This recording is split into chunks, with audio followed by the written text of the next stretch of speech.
Et salut les gens, comment ça va? Ça va. Okay. Bah, écoute, merci Léo. De rien. Il en faut au moins un. Je te remercie. Je me sens moins seul.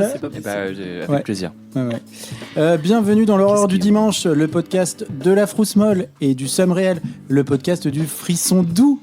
J'ai changé, je voulais pas faire deux fois. Et bouh, voilà. Pourquoi t'as des lunettes de soleil comme ça? Bah, c'est, vous verriez là. Thomas Bangalter. Ça me détend, ouais, c'est ma DA de rédac, de co-rédac chef Combini. Ah ouais. Eh bien. Bon bah ça faisait longtemps qu'on s'était pas retrouvés, je suis content. Et je suis d'autant plus content que c'est un épisode spécial. Bonjour.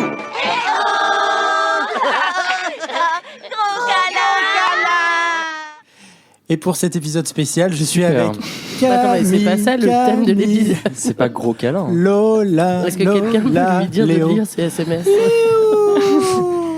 Ben non, en fait, le thème c'est gros chagrin. C'était une blague. Ouais, c'est très rigolo. Ouais. Franchement, oui. Gros câlin, gros chagrin. Merci Léo, merci. Ouais. Et à la technique, Kinky Brinky, notre soleil avec sa grosse tête de bébé. Elle te plaît celle-là, Brice? C'est quoi cette intro? T'es passé à deux doigts d'une blague Glucksmann, tout ça, avec le cap clair et tout. Hein. Donc, ouais. Voilà, la prochaine fois. T'as pris ta drogue, là. L'horreur du dimanche, épisode 77, c'est parti, c'est maintenant. Et pour cet épisode spécial Gros Chagrin, eh bien, on va commencer avec le film que j'ai choisi pour la sélection de ce soir, et c'est Possession. Maybe all couples go through this.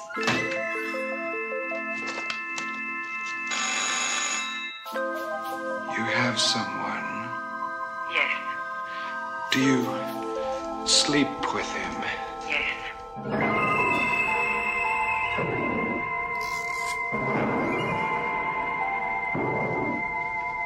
How long is it gonna last? I don't know. When I'm away from you, I think of you as an animal or a woman possessed, and then I see you again, and all this disappears. You know, love isn't something you can just switch from channel to channel. Who is he?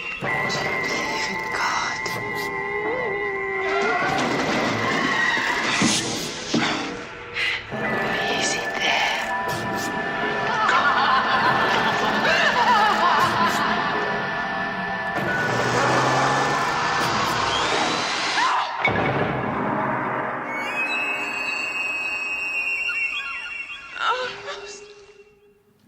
Et B. Eh ben oui, hein. Possession, ou est-ce que les hétérosexuels vont bien, le film. Je continue ma série, hein, la série des films avec des hommes tristes. Alors, on peut commencer par parler d'Andrzej Żuławski, hein, qui est un réalisateur controversé s'il en est. Alors, donc il est d'origine polonais, puis il est venu faire des études de cinéma en France dans les années 50. Et il est décédé finalement il n'y a pas si longtemps, hein, en 2016. Et il est donc connu pour sa filmographie qui est parfois qualifiée de sulfureuse, et pour avoir été marié à Sophie Marceau. Alors Lola, tu pourras peut-être nous en dire un petit mot, parce que tu avais regardé, examiné ce sujet en particulier. Oui, je crois qu'il l'a un peu pointé, hein, c'est ça? Oui, tout à fait. Ah oui. Il faut savoir qu'il l'a repérée alors qu'elle n'avait même pas 15 ans. Eh ben super. Ils ont officié leur relation quand elle en a eu 18. Et voilà, force à Sophie. Żuławski, c'est donc l'auteur d'une œuvre considérable, singulière, et comme souvent, en tout cas parmi ce genre de réalisateurs, il est tout à fait connu pour ses méthodes de travail un peu compliquées, quoi. Il pousse un peu les acteurs, et surtout les actrices, à bout. Hein. Alors, Possession a été écrit par Andrzej Żuławski alors qu'il divorçait de l'actrice Małgorzata Bronek, qui était donc son épouse à l'époque, et c'est donc un film qui est né de cette fin de relation très compliquée. Tiens donc. Grosse marre. Comme c'est bizarre. Ouais. Film né dans la souffrance et tourné à Berlin. Et l'alcool aussi. Voilà, Ah, l'alcool. Il a beaucoup bu. Au casting, on retrouve la très jeune Isabelle Adjani et Sam Neill, qui n'était pas encore Monsieur Dinosaure à l'époque. Ouais. Et Ça fait bizarre. il y a aussi Heinz Bennent qui joue le rôle d'Heinrich. Alors, Heinrich, man. Léo est très en colère contre Heinrich. non, moi je trouve que c'est vraiment toi, Heinrich Léo. Quoi Ça va pas ou quoi? Et même chemise. C'est une version zoomer. C'est une version zoomer d'Heinrich. Ça va. Pas évident de parler de possession dans la mesure où c'est un film qui est bruyant, sale et douloureux et qui n'est absolument pas inoffensif. C'est un film qui pose des questions, notamment la question de ce que l'on peut faire à des acteurs et à des actrices en particulier et ce que l'on peut montrer, bien qu'hypertrophié, alors de soi ou des autres. Et alors, pour le résumer en quelques mots, il s'agit tout simplement de l'histoire d'un couple qui se déchire, alors quasiment au sens propre.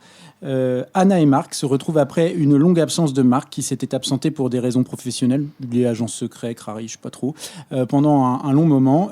Ils ont un fils, Bob, bon, drôle de nom, et Marc apprend qu'en son absence, Anna l'a trompé avec une espèce d'artiste New Age bizarre, Léo Heinrich. Bah, super, ouais. Je suis hyper vexé là. C'est quoi ça? Il le vit, il le vit assez mal. Mais passer la douleur et au-delà, il y a encore plus que la douleur et au-delà. Anna semble sous l'emprise d'une entité démoniaque. Alors, Elle ne peut pas juste choisir de le quitter. voilà. Alors, trigger warning, on sent en regardant le film que la méthode d'André Zulawski, ou les méthodes d'André Zulawski sont tout à fait vénères. On comprend que ce qui sort des acteurs et des actrices, en particulier d'Adjani, c'est pas complètement consenti. En tout cas, ça se sent quoi, quand on le regarde. Et d'ailleurs, pour illustrer ça, je vais vous mettre un extrait d'une scène assez célèbre.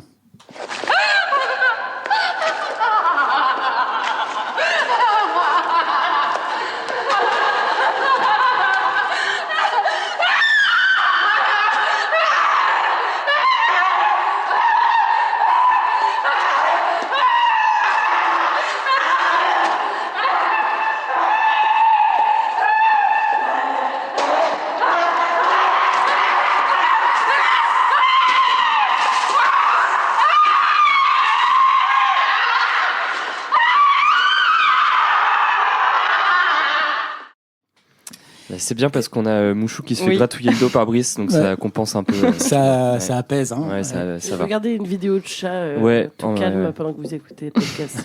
Alors Isabelle Adjani, elle a eu pour ce film le César de la meilleure actrice en 1981, mais elle en a payé les frais. Hein.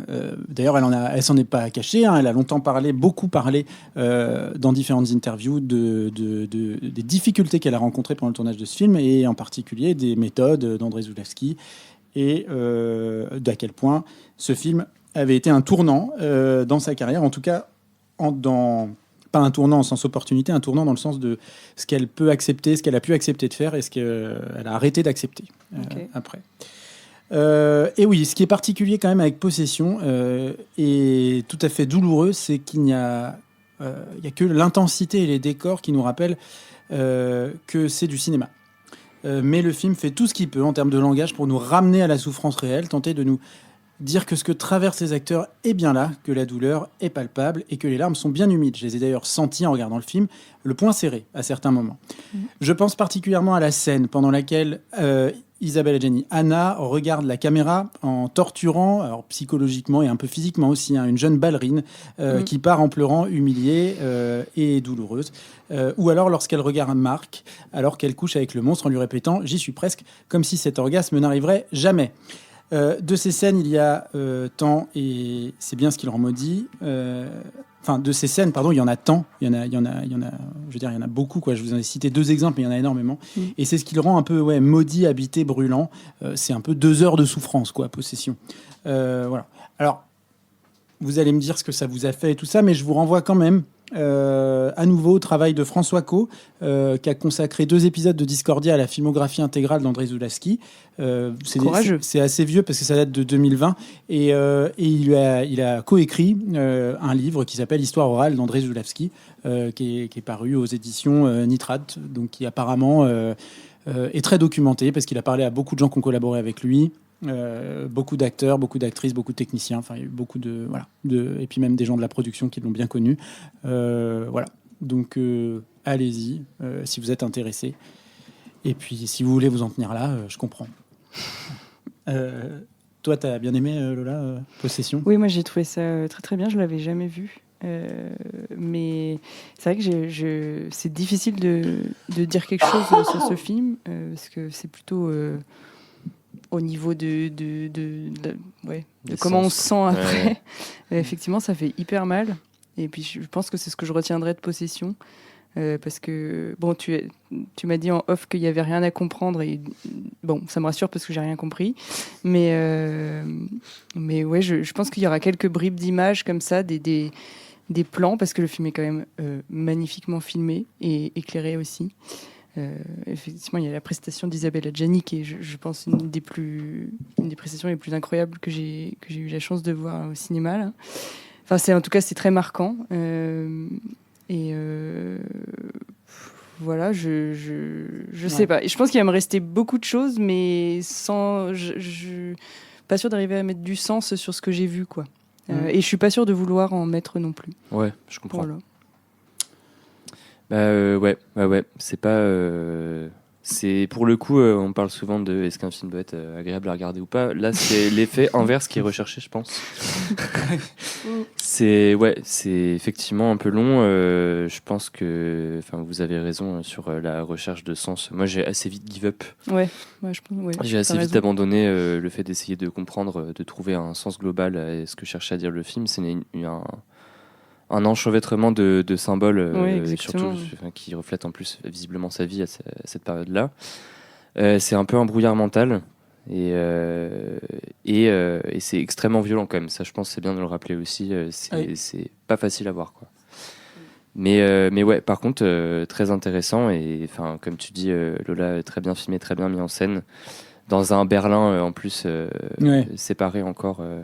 C'est dans les années 80 que ça se passe, donc il y a encore le mur qui est là, avec l'autre côté qui épie systématiquement les personnages aussi. Enfin, c'est très anxiogène, quoi. Le contexte aussi, tout est anxiogène. C'est vrai que moi, j'ai complètement pas pris cette dimension historique. Si, le décor est important. Du coup, je pense que ça... Ouais. Je pense que c'est important. Le fait que ça se passe au pied du mur en permanence, c'est évidemment la symbolique de la fin de ce couple qui n'arrive plus à imaginer l'avenir ensemble et avoir un point de vue un peu libéré, mais ça participe complètement à cette espèce de sensation de rêve, de cauchemar réveillé plutôt, parce que c'est pas vraiment un rêve, qui nous poursuit pendant tout le film. Enfin, moi, c'est la deuxième fois que je l'ai vu.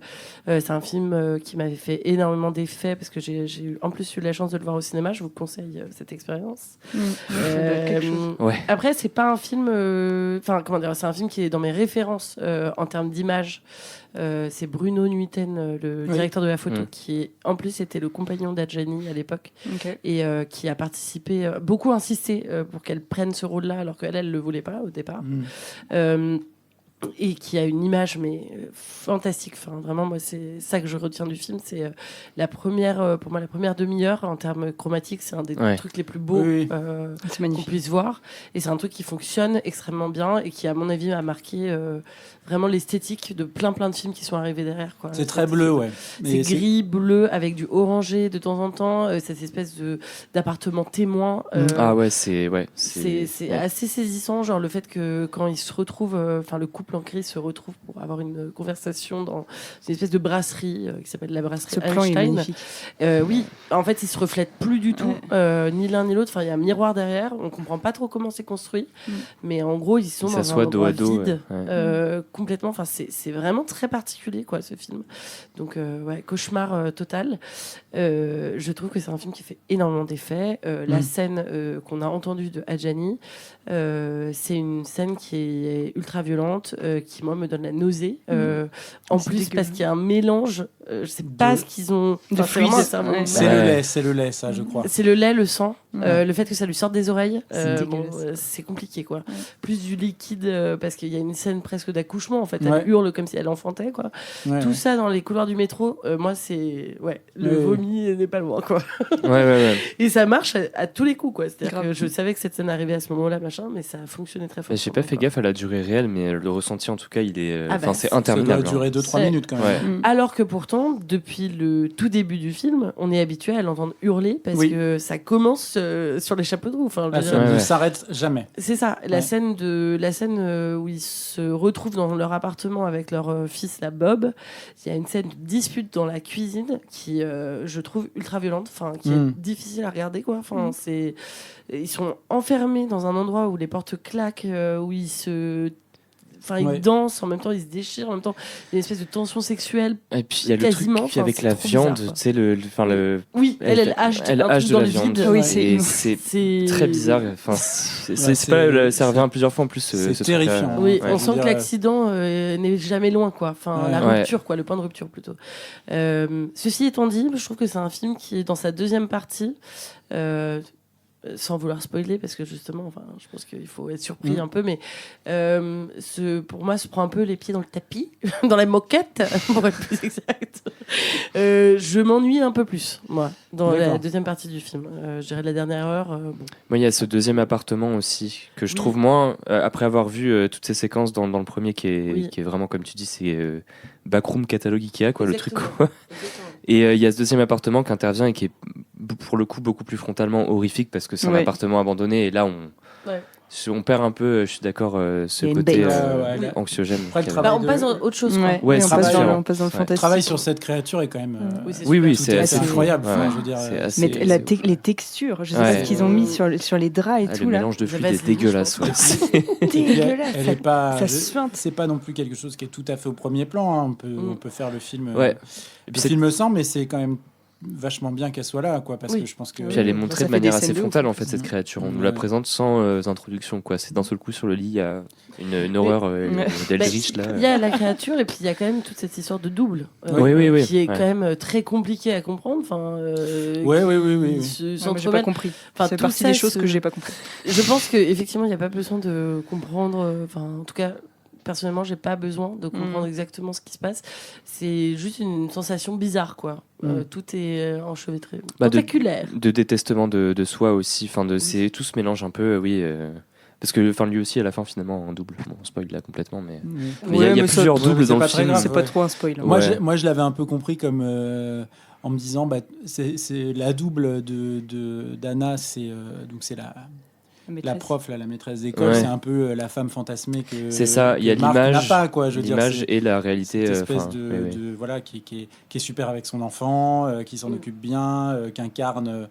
Voilà, qui est institutrice, enfin, tu vois, c'est une espèce qui est douce et figure gentille, de femme un peu soumise comme il aimerait qu'elle soit, quoi. Donc voilà, moi je l'avais compris comme ça. Après ouais, je trouve que les scènes, moi je trouve que les scènes avec Heinrich, elles sont vachement bien parce que en fait elles étoffent un petit peu. C'est un film qui accorde quand même énormément de place au personnage d'Isabelle Adjani. Donc Anna, et ça je le sais parce que je l'ai réentendu là dans l'épisode de Discordia, mais apparemment Sam Neill, qui était donc un assez jeune acteur à l'époque, avait été quand même très très laissé, pas du tout dirigé par Zulawski, qui s'en foutait complètement en fait. Et je trouve que il est pas du tout en reste, quoi. Je veux dire, pour le coup, Sam Neill, il fait des trucs qui sont vraiment incroyables, quoi. Il a l'air. Il a quelques scènes assez dingues. Il a l'air je sais pas, d'avoir une espèce de fracture psychique permanente, quoi. Surtout au début du film. Oui, moi il fait peur avant de basculer. Mais dès la première scène, je trouve qu'il y a un truc où tu sens l'ésotérisme bizarre. Enfin, et puis même, je veux dire, il a un truc avec son corps, Sam Neill, où il est tout frêle. Non, voilà, il y a quelque chose qui se passe quand même avec ce gars. Ouais. Et voilà. Et donc il a des scènes avec le personnage d'Heinrich qui sont qui étoffent un peu, on va dire, sa folie à lui, quoi. Donc moi j'aime bien ces scènes-là. Oui, c'est vrai, c'est super. Toute votre ville là dans les urinoirs, c'est très intéressant.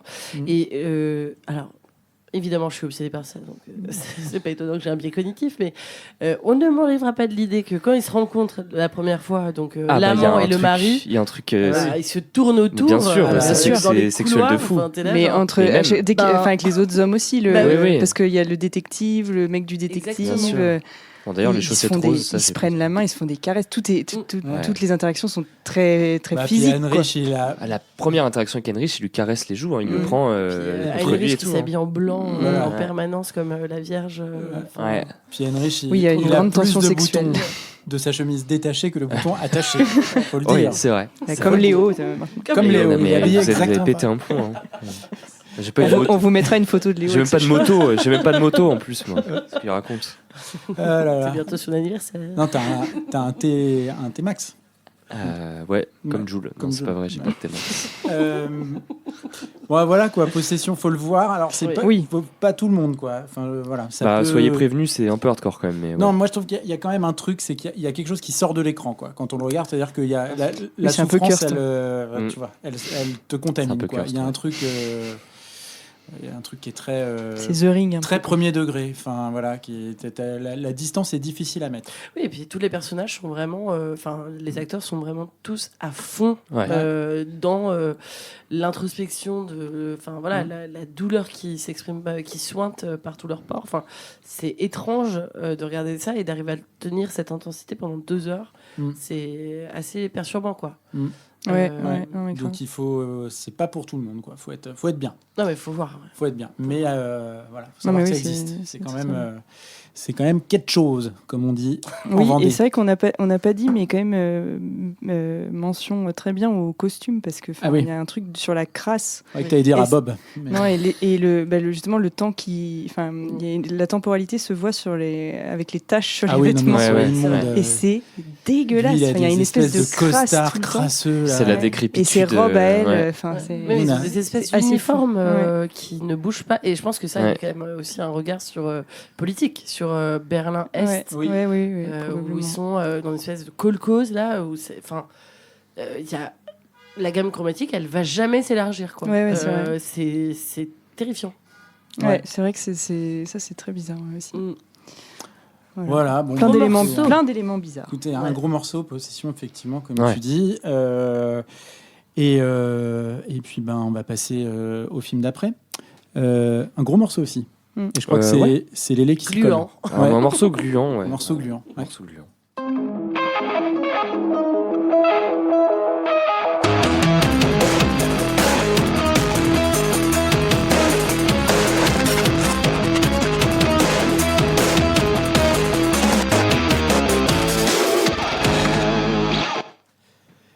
Gros morceau gluant. C'est toi qui t'y colle. On a dit, voilà. On va parler de The Host.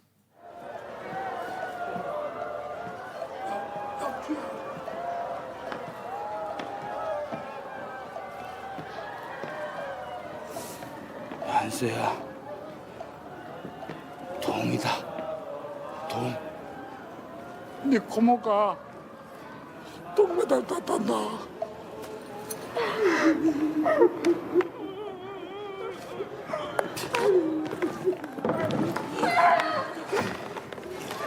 아이고 현서야, 네 고모.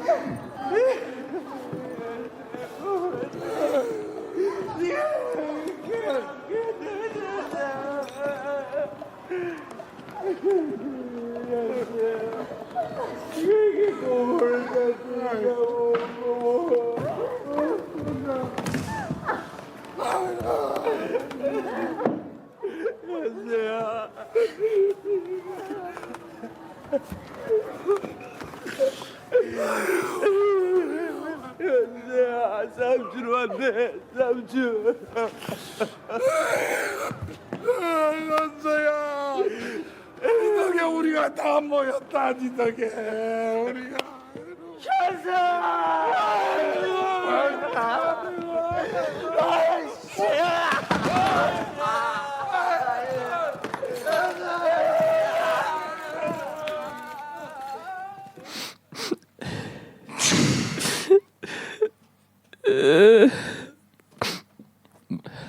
fais bien. J'ai cru qu'il allait vraiment pleurer. Alors, entre Thomas et ses lunettes de soleil et Léo qui pleure. Qui chouine, le nez posé sur le micro, c'est compliqué. Et oui, j'ai morvé sur le micro. Ouais, exactement. Oui, c'est ça, acteur studio. Acteur studio. The Host, un film de Bong Joon-ho qu'on ne présente plus, sorti en 2006. Un film fantastique qui tourne rapidement en un drame familial touchant, avec, comme souvent dans ces films, un très fort accent politique et social.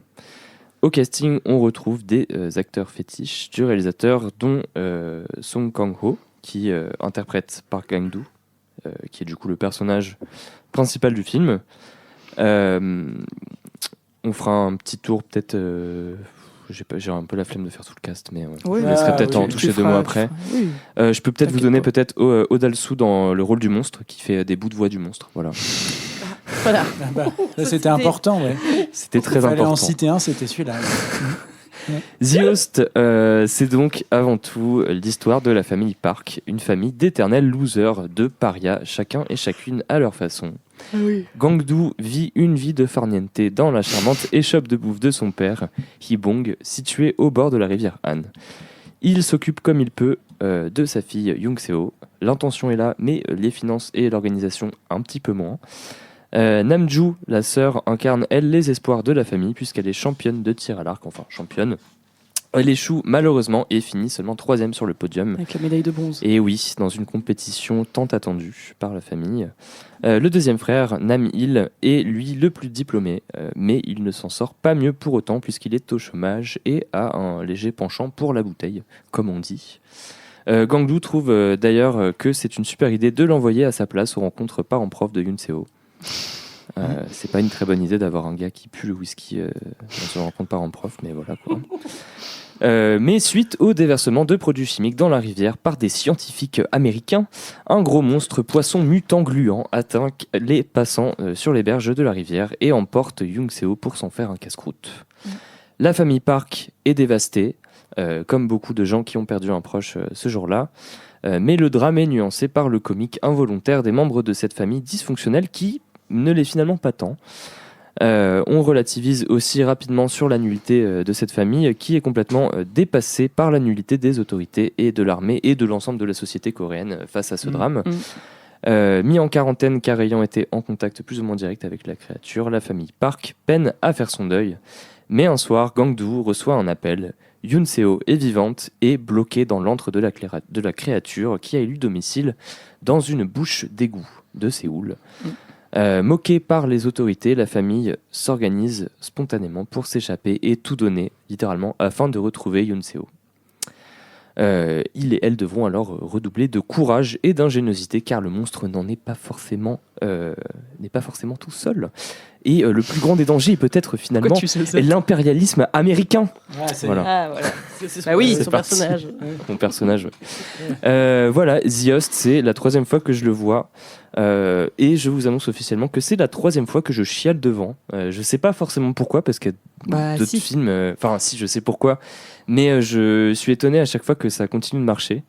C'est un film que je trouve très, très touchant. Il y a une séquence finale que je trouve remplie tant politiquement, tant émotionnellement de plein de trucs. Et c'est un peu. Tu pleures ou c'est un autre il y a déjà la scène que je vous ai fait, je vous ai fait entendre en extrait. Même si elle est désamorcée par quand même le comique. Je sais, quand tu vois des manifestants se faire gazer, tu pleures de joie, toi. Ouais. Je pleure de joie. Non, mais en vrai, je trouve que c'est très très beau. Il y a une scène effectivement de manifestation à la fin qui est réprimée par la solution trouvée par l'armée américaine pour lutter contre le monstre, qui est l'agent jaune. Donc en plus, c'est une référence directe à l'agent orange utilisé pendant la guerre du Vietnam. Et mélangé à une scène de manifestation avec une famille qui est complètement déchirée. Et enfin, c'est très efficace à chaque fois. Très beau à la fin. Ouais, c'est un film que je trouve très beau et qui est un très beau condensé de tout ce qu'il fait, ce qu'il a fait et ce qu'il fait par la suite. Et en vrai, moi j'aime bien aussi tous ses défauts. J'aime bien les petits côtés imparfaits du film et c'est ce qui en fait à chaque fois un vrai plaisir de le revoir. Il y a le sens des détails. Moi, je sais que la petite échoppe de bouffe, dans l'empilement des boîtes de nouilles instantanées, le décor, la lumière et tout, je trouve qu'il y a des choses qui sont vraiment très très belles dans le film. les espaces où on doit se sentir confortable et avec la famille on s'y sent, enfin tout passe super bien et c'est pour ça qu'à la fin je finis inévitablement par chialer comme un gros bébé. Voilà. Donc c'était mon gros chagrin à moi et mon gros chagrin dans le film. Ouais, voilà. Bah, oui. Est-ce que vous avez pleuré aussi vous? Grave. Bah oui. Grave. Moi j'ai trop pleuré et tu dis malgré ses petits défauts, mais tu vois, moi je trouve même pas qu'il ait de défauts. Bah, je suis assez d'accord. Mais bon, là je suis pas du tout objectif. C'est parce que je sais qu'il y a des gens qui le trouvent oui, quand même. Mais forcément. Après, la créature a vieilli. Oui, c'est un film de 2006, un peu faux, qui a pas eu un gros budget. Quoi. C'est pas un vrai défaut. Quoi. Ouais. Elle est bien. Moi, franchement, elle est correcte. Elle est bien animée. Oui, c'est plutôt dans les textures.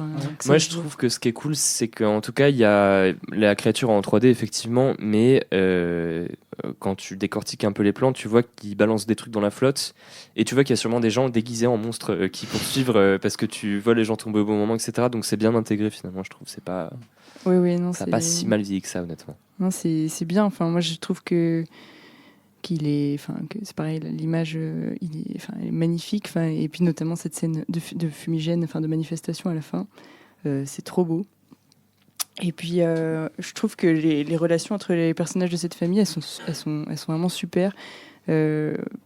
Moi, la relation père-fille, elle m'émeut beaucoup, mais en général, il y a toute cette famille qui finalement, tu disais, elle est dysfonctionnelle, et c'est vrai, mais qui arrive à se recomposer autour de cette adolescente. Je trouve que c'est hyper bien fait. Je trouve ça hyper beau en fait. La manière dont c'est organique. Dont ça se reforme, dont il recommence quelque chose malgré la tristesse infinie du film et de sa fin. Je vous en dirai pas plus, mais on a quand même le film est très dur parce qu'on a quand même le droit à 2 fois le deuil d'une même personne. Et moi, ça m'a achevé. Et je pense que c'est ça qui m'achève dans le film. Et moi, c'est pourquoi j'ai beaucoup pleuré aussi. Mais j'ai adoré. C'est trop bien. J'étais trop contente de l'avoir vu. Et tu l'avais jamais vu, toi? Non. C'est ça ouais. Mais trop bien. Bah, bienvenue au club. Ouais. J'ai envie de pleurer. Ouais. Bah moi, je pleure quand elle a pas la médaille d'or au début. Oh. Le malade. Tout pour la compète, quoi.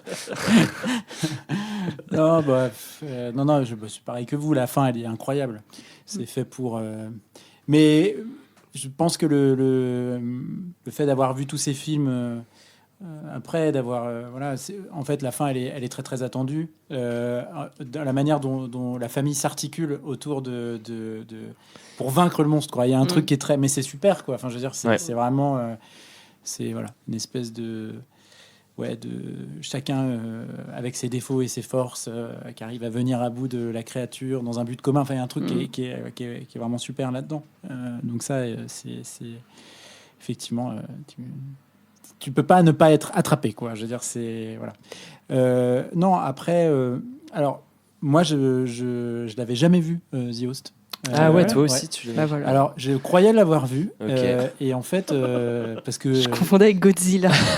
Celui de 96. Là, Godzilla, c'est quand même beaucoup mieux. Non, je l'avais jamais vu parce qu'en fait, un jour, j'avais voulu le regarder. Je m'en suis rappelé en le voyant, que je l'avais pas vu, tu vois, en me disant oui, effectivement. Et donc, j'avais voulu effectivement le regarder avec une personne dont je citerai pas le nom et qui m'avait dit oh non, c'est chiant. Bon, c'est pas du tout chiant, quoi. Enfin, je veux dire, on m'a menti. Non, absolument pas chiant. Ouais. Non, c'est vraiment pas un mot qu'on pourrait voilà. utiliser. Donc, c'était donc le Bong Joon-ho que j'avais pas vu. Et non, quel plaisir de le découvrir. C'est pas moi cette personne. Ah non, parce que tu m'as regardé en disant ça. Non, tu fais pas name drop, c'est ça. Tu veux pas créer du tort à quelqu'un. C'est Diane. Non, parce que je sais qu'on nous écoute, donc tu vois, je voudrais pas. Voilà. Ah ouais, c'est un people. Jeter l'opprobre. Ah ouais. Non, que les gens se déchaînent contre cette personne. Ça n'arrivera aucune importance, mais c'est surtout que voilà, ça. C'est pas très intéressant. Non, par contre, j'étais ravi de le voir. Et c'est vrai que c'est bizarre de voir ce film quand tu as tout vu de Bong Joon-ho après. Du coup, de le découvrir comme un film de Bong Joon-ho que tu connaissais pas. En même temps, tout y est. Grave. Et ça permet de voir que finalement, c'est vrai qu'il n'a fait que. Il y a beaucoup de films dans lesquels il n'a fait que reconfigurer The Host, en fait. Hein, tu vois, quand tu vois. Même Parasite. Même Okja, Parasite, tout ça, c'est des espèces de variations autour de la famille. Du même thème. Et voilà, et des mêmes enjeux. Donc j'ai trouvé ça vachement bien. J'aime beaucoup la deuxième partie du film, c'est-à-dire après qu'ils soient de nouveau séparés et que chacun ait sa scène un peu héroïque. Alors il y a le frère diplômé chômeur qui a une espèce de scène d'espionnage où il va se procurer les coordonnées de voilà, elle est trop bien cette scène. Il y a la scène parcours de la sœur qui a un tir très important, qu'elle échoue puis qu'elle finira par réussir. Voilà. Tir à l'arc, parce qu'elle est tireuse à l'arc. Oui, mais de toute façon tout est déjà là dès le début du film pour préparer à cette fin. Ouais. Voilà, et donc c'est la deuxième partie, je la trouve encore mieux que la première. Alors évidemment il y a la scène d'ouverture qui est super, mais la deuxième partie me plaît beaucoup. Et donc voilà, j'étais très très content de voir ça et j'ai un peu pleuré à la fin aussi. Et de 3 du coup. Évidemment. Par contre, j'ai pas pleuré pendant la scène que tu as montrée parce qu'il manie un truc, il faut le dire, pendant la scène que tu nous as fait écouter, il manie un truc très bien. Bong Joon-ho, il le fait dans Parasite, dans plein. C'est qu'il arrive à mélanger deux registres, le pathétique et le comique en même temps. Sans les mettre en opposition en fait. C'est ça qui est fort. T'es quand même ému, mais il y a une forme de distance un peu comique tout le temps. On rigole, on pleure, voilà. C'est le Roi Lion, quoi, en fait. Tu pleures, tu chiales, t'as peur, il y a tout, quoi. Seulement des monstres gluants. Alors Camille, toi Oui, alors moi c'est marrant parce que mais c'est intéressant, je pense. Moi je l'ai vu au moment de sa sortie quasiment. Ah ouais. Donc je l'ai vu quand j'étais. C'est le premier film, je pense, du cinéma coréen que j'ai vu. Ok. Voilà, ça m'a foutu le nez dedans. Ah bah oui, je comprends. Alors c'est un film qui est incroyable, évidemment. C'est très pédant de dire ça, mais moi je trouve que quand même on sent que c'est un très grand réalisateur qui s'exprime. C'est juste le mec il sait exactement ce qu'il fait. Il est d'une intelligence d'écriture. Tous les personnages sont ultra bien écrits, ultra bien incarnés. Il n'y a pas de question d'adhésion ou pas. Je veux dire, même 20 ans quasiment après. Oui, c'est ça. Le monstre qui soit pas très bien, on s'en fout. Vraiment, je veux dire, pour moi, ça n'existe pas comme question. Tu vas pas avoir à suivre. Tellement le reste est maîtrisé. Et son image est trop belle. C'est son directeur de la photo fétiche. Je sais plus son nom. C'est très très bien réfléchi le jeu avec l'espace de la ville là, et en fait c'est un espace parallèle de la ville parce que personne n'y va en plus, donc c'est surtout qu'on l'a revu dans une belle version parce que on l'a regardé sur Arte là, il est en 4K, il est une très belle. Il est disponible sur Arte effectivement, donc foncez le voir si vous l'avez pas vu. Ceci étant dit, moi je trouve que c'est moi ce qui me marque le plus c'est le début du film. C'est vraiment cette scène de post-générique. Je veux pas trop spoiler, mais ça c'est quand même à chaque fois que je vois cette séquence, je la trouve incroyable. Je trouve que l'organisation autour du fleuve Han, c'est fou. Je me souvenais plus moi je voyais le mec en train de manger la tentacule de poulpe. C'est quasiment ça, c'est quasiment ça en fait. C'est toute. C'est la séquence introductive dans les shops. Oui, exactement. Ah ok, c'est ça. En gros, c'est à partir du moment où on est dans le Han, autour du Han, c'est fou ce qui se passe. Toutes ces interactions, tous ces trucs de. Mais qu'est-ce que c'est que ce machin qui pend Et là, c'est la folie, quoi. Je trouve ça incroyable d'arriver à maîtriser ça. Je trouve ça audacieux en plus de montrer en pleine lumière ton monstre, de pas se poser la question pendant tout le film, de le foutre dans le noir pour ensuite le faire surgir, de dire non, deuxième minute c'est parti quoi. Je trouve que c'est, moi en tout cas ça me fait beaucoup d'effet. J'aime un peu moins genre le milieu, je trouve qu'il y a des moments un peu moins maîtrisés en termes de rythme par rapport à Parasite par exemple. Quand il s'échappe de l'hôpital, c'est un peu moins bien. Il y a un passage un peu à visite, tu vois, je trouve que même mais c'est trop bien, ça veut dire qu'il a réussi en tout cas à évoluer, même si il a des propos qui se répètent, mais c'est des évolutions permanentes. Je trouve que là il y a un ventre mou qui est un peu présent, et ce qui fait que moi la fin je la trouve magnifique évidemment, mais je la trouve un peu mélo. Bien sûr. Il ça fait pleurer quoi. Voilà. Oui, franchement c'est fait pour. On y va et machin. Ce qui fait que ça me touche un peu moins. Je suis moins dans l'adhésion. C'est imparable, mais oui. Tu vois tu vois le truc. Donc j'ai pas pleuré parce que je l'avais déjà vu, donc j'ai pas pleuré ce moment-là, mais j'ai fait pleurer adolescente évidemment beaucoup et plein de fois et après. De 4, voilà. Ok, c'est bon. Et Brice, t'as pleuré? Le carton plein. Il a pas vu. Mais surtout, il faut voir The Host parce que c'est la compilation de toutes ces petites névroses pause. Et le prochain film qu'il fait, normalement, Bong Joon-ho, c'est un monstre dans les égouts de Séoul. Et du coup, on est très très content. Bah alors, le projet a été abandonné, mais ouais. D'accord. Et moi, ce que j'aime beaucoup, genre mes petites couches, hein, mais d'ailleurs, ce qui est marrant, c'est qu'il s'en est défendu en interview parce que il a fait des films pour Hollywood quand même après aussi. Oui. Mais il a dit non, c'est pas un film anti-américain. En réalité, si on prend chacun des faits du film, le déversement de produits chimiques, c'est un truc que des bases armées américaines ont fait, littéralement, à Séoul. Et en fait, il y a tout plein de petits trucs comme ça qui sont des taquets assez vénères à la présence armée américaine en Corée.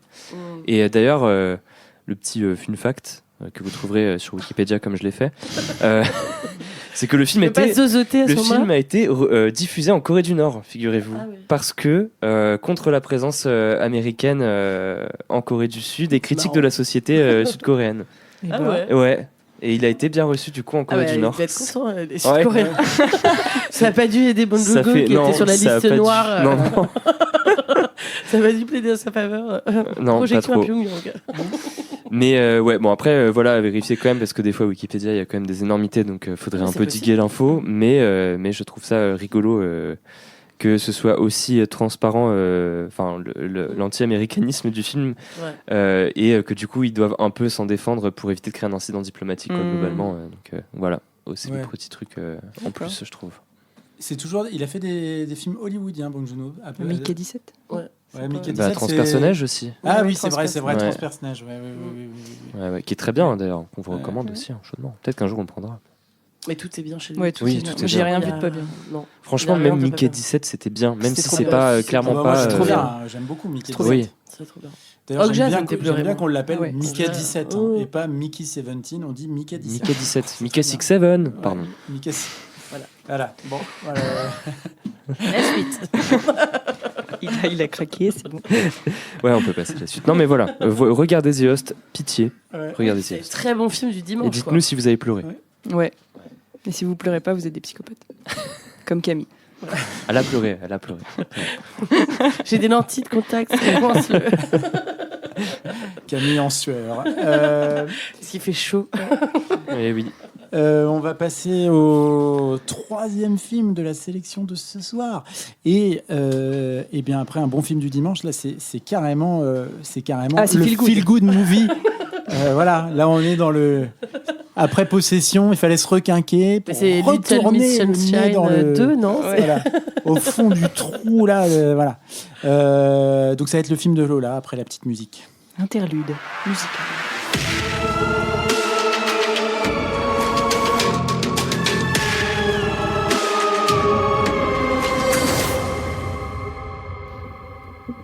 Alors, quel est ce soleil dont tu vas nous parler? Ce film feel good, ouais. Ah ouais, ça réchauffe la peau. Et tout.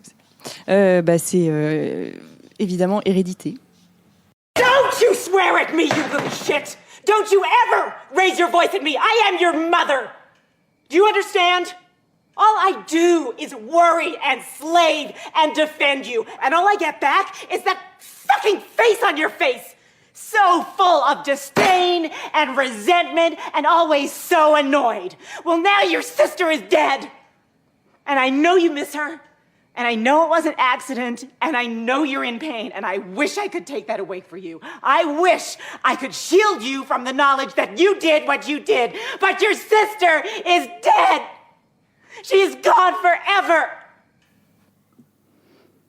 Voilà. Super. Bah, c'est bien. Ouais. Bah alors, pour ceux qui n'ont pas vu le film et qui comprennent l'anglais, désolé, parce qu'il y a un spoil. Ah bah oui, non, dès mon extrait. Il fallait partir avant, désolé. Ouais. Voilà, c'est vrai que j'aurais bon, pu... après, c'est sorti il y a 10 ans, tout le monde a vu. Les gens qui écoutent l'Horreur du Dimanche, ils ont vu Hérédité, je pense. Oui, mais bon. Bah, ça vous donne une bonne raison de le regarder. Je m'étais dit que je n'aborderais pas ce twist, ce rebondissement du film, mais en fait, mon extrait l'a fait. Ah oui, bah là, c'est con foutu, parce que... Bah, on peut leur raconter la fin directe, là. Oui, mais l'intérêt, c'est comment ça se passe. Oui. Et ça, on le dira pas. Non. Oui. Moi, je n'avais pas prévu d'en parler. Ok. Voilà, donc un film, film joyeux d'Ari Aster, qui est sorti en 2018, production états-unienne. Bon, quand même, moi, je vous fais le casting parce qu'il est rapide. Il y a donc la grande Toni Collette qui joue Annie, Millie Shapiro qu'on voit pour la première fois à l'écran dans le rôle de Charlie, qui est la fille, Alex Wolff qui joue Peter le fils, et Gabriel Byrne qui est très connu aussi, qu'on a vu dans le Usual Suspect et plein d'autres films, qui joue le père Steven. J'ai aussi noté quand même Anne Dowd qui joue Joanne, qu'on connaît dans La Servante écarlate et The Leftovers aussi. Une très grande actrice qui a souvent des seconds rôles, mais voilà, qui là aussi est un sacré personnage, on va dire. Je vous fais un court résumé. À la mort de la matriarche Hélène, Annie Graham, sa fille, essaye de maintenir l'équilibre fragile au sein de sa maison, visiblement sujette à un lourd passé familial. Donc on est dans une famille déjà endeuillée qui doit faire face quelques jours après à un second drame. Donc on est plutôt sur un gros manque de bol pour les Graham. Et donc ce qui est compliqué, c'est qu'entre déni, colère et possession démoniaque, un peu dur d'avancer et de guérir tous ensemble. Voilà, c'est le résumé que j'ai fait. C'est dur à résumer en fait, Hérédité. Je me suis rendu compte en... Oui. C'est bizarre quoi. Surtout si tu veux pas... c'est-à-dire qu'on est vite arrêté. Mais voilà, donc on présente plus Ari Aster. Camille, t'en avais déjà parlé avec Midsommar. Ouais, et puis on avait parlé avec aussi le court-métrage. Oui, c'est vrai. There's something wrong with the Johnsons. Ça. Something strange about, ou je sais plus. Oui, c'était un horrible, truc dans ce goût-là. Je l'avais oublié, j'avais sorti de mon esprit. Dans l'épisode court-métrage. Oui, tout à fait. Voilà, c'est bon. Ça m'a retraumatisé. The strange thing about the Johnsons. Oui, c'est vrai. Bon, ça fait 3 fois du coup qu'on parle d'Ari Aster. Et là, moi, j'ai choisi de parler de son premier long métrage, qui avait fait beaucoup de bruit à sa sortie il y a 8 ans et qui, je pense, depuis, a largement gagné son statut d'œuvre culte dans l'horreur contemporaine, quoi. Et puis moi je dois vous dire que j'en pouvais plus, ça fait 3 ans que j'attends, avançons. Donc là pour le thème, je l'ai choisi là pour le thème Gros Chagrin, parce qu'il est de ceux qui m'ont le plus brisé le cœur en une scène. Pour les personnes qui l'ont vu, vous vous souviendrez du son à la 35e minute, la voix d'Annie disant à Steven qu'elle s'en va pour faire une course, qu'elle en a pour 20 minutes, puis la porte d'entrée qui s'ouvre, qui se ferme, les pas dans les graviers, la portière de la voiture qui s'ouvre, un silence, puis les hurlements de l'horreur absolue. Je n'en dis pas plus sur ce moment terrible du film. Ceux qui ne l'ont pas vu, voyez-le, vraiment. Donc là, je reviens en arrière. Pour parler de ce film, je trouvais ça quand même... moi, je me suis attaquée au début du film, en fait, qui s'ouvre avec qui commence avec à faire part de décès sur fond noir. Donc, le décès de la grand-mère Hélène, dont je parlais dans le résumé. Et puis, ensuite, on a une ouverture, le premier plan, dans l'atelier d'Annie, qui est artiste maquettiste ou miniaturiste. Je ne savais pas trop, j'ai mis les deux. Donc, qui fait des maquettes ou des miniatures. Voilà, et on découvre dans cet atelier nombreuses de ces mini-œuvres, dont la fameuse maison familiale des Graham. La caméra, elle panote sur la droite et elle s'avance à l'intérieur de la chambre de Peter, donc le fils. On pense voir une mini-poupée Peter qui dort dans son lit, et puis surprise, en fait non, c'est le vrai Peter. Et Steve, le père, le vrai aussi, pas une poupée non plus, qui rentre dans la chambre de son fils, le sommant de se préparer pour partir vite aux funérailles de la mère Grand. C'est très très bien ça. Oui, franchement c'est incroyable. Et donc la maison c'est hyper important ce début de film et il est très très réussi. Parce que ça nous montre que la maison des Graham serait une sorte un peu de théâtre de marionnettes, quoi, dans lequel les membres de la famille ils seraient asservis à quelque chose de supérieur et qu'ils n'auraient donc pas réellement le contrôle sur leur existence, comme si les cartes elles étaient déjà battues, tout est déjà prédisposé. Et là, le diable se cache dans l'héritage familial et s'invite à la table de cette famille, malheureusement pour eux. Et oui, parce qu'Hérédité, ça parle de cette maladie horrible qui se transmet de génération en génération. Donc le terrain psychiatrique pourri, oui, mais pas que. Cette maladie transgénérationnelle est celle des secrets, des traumas refoulés, des choses qu'on n'a pas dites. Et du coup, là, on assiste à la métamorphose de tout ça en une espèce de boule de merdasse, pour citer Les Visiteurs. Mais dont Hérédité est directement inspiré. Oui. Oui, j'ai vu une interview où Ari Aster en parle beaucoup. Ouais. C'est une relecture. C'est quasiment un remake. Ouais. Mais donc, non, voilà, cette transformation de tout ça en rancune. Et du coup, pour moi, l'hérédité dans Hérédité, c'est pas tant la maladie psy qui a été, qui est vendue dans nombreuses analyses qu'on peut lire sur le film, mais surtout c'est cette espèce de non-mouvement, d'incapacité à communiquer.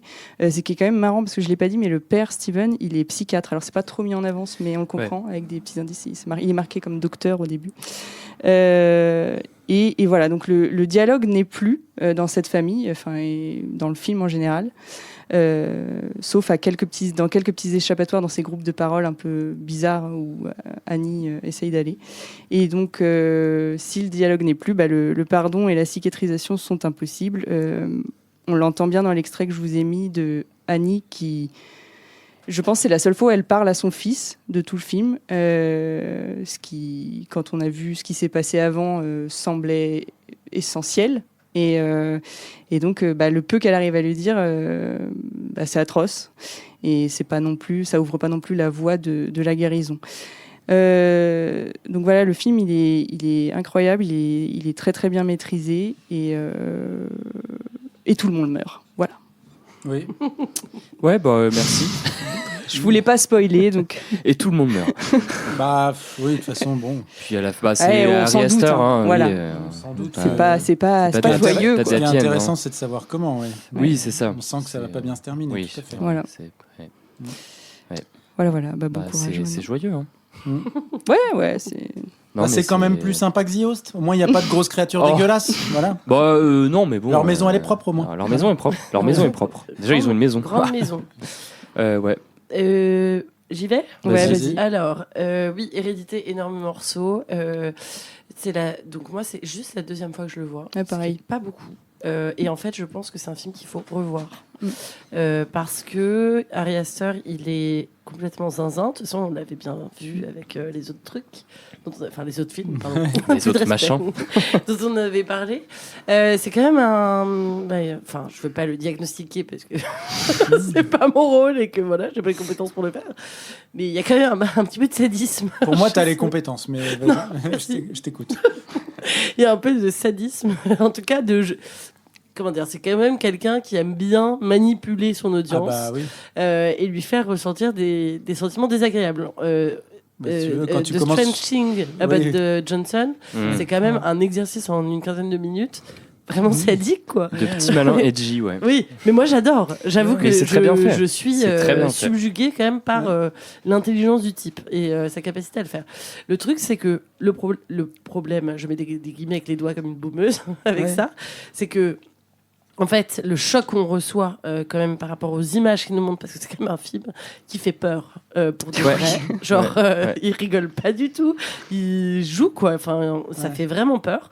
Et du coup, moi, en tout cas, je me souviens que la première fois que je l'ai vu, c'était un peu tard et j'étais sans doute un peu saoule, mais genre j'ai rien capté quoi. En fait, j'étais tellement choquée par ce qui se passait que j'étais en mode mais qu'est-ce qui se passe ? Et mon cerveau était, tu vois, un peu bloqué quoi. J'arrivais pas à interpréter ce qui se passait. Et là, la deuxième fois, vu que je savais en gros à quoi m'attendre, j'ai beaucoup plus apprécié parce que, je me suis rendu compte de l'épaisseur du film, quoi. Il y a 15 000 registres en même temps. Alors là, si on veut faire une analyse psychanalytique du film, alors là, mais il y a des thèses qui sont sorties dessus, ou des gros papiers, quoi. Parce que cette idée là du miniaturiste ou maquettiste, où en fait c'est quand même la maison, c'est la tête, tu vois, dans les analyses de rêve normalement et tout ça, il y a beaucoup de jeux avec le rêve en plus, le fait qu'elle marche la nuit et elle rêve de trucs qui sont hardcore, qui sont d'une violence inouïe, et notamment de dialogue avec son fils qu'elle n'arrive pas à faire en vrai, mais la réalité, la fiction, c'est la catastrophe. Les rêves vont par des actes se mélangent complètement, avec quoi, des de actes toute concrets, façon. Je trouve qu'il y a vraiment, mais c'est du pain béni, quoi, pour faire une analyse psychanalytique, et moi je trouve ça fascinant en fait d'imaginer tout ça. et de réaliser un film dans lequel il arrive vraiment à faire ressentir, sans intellectualiser, tu vois, à faire ressentir ce truc de l'enfermement complet. Il y a ce cadrage, alors que moi je ne saurais pas expliquer aussi bien que Lola, mais en gros, on ne voit jamais genre les plafonds, quasiment, tu vois. Quand on les voit, c'est parce qu'il y a un truc, il y a un truc dessus, c'est pas bon.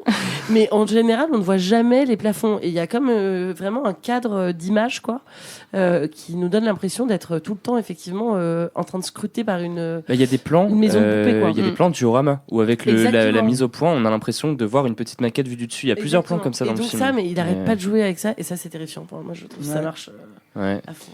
Je rebondis. Sans parler du reste. Non, mais je rebondis juste sur ce que tu dis, qui est parce que Léo a dit en rigolant. Je partage l'avis de Léo également. C'est un petit malin edgy. Mais en fait, c'est pas que ça. C'est-à-dire que il est quand même suffisamment, je pense, lucide et intelligent pour faire un film qui se prête à une lecture psychanalytique, quoi. Je veux dire, c'est quand même c'est très réfléchi, quoi. C'est très bien fait. C'est-à-dire que je pense que c'est quelqu'un qui aime beaucoup le cinéma, ça on le sait parce qu'il arrête pas, il est invité partout pour en parler, tout ça, dire qu'il adore Bergman et tout ça.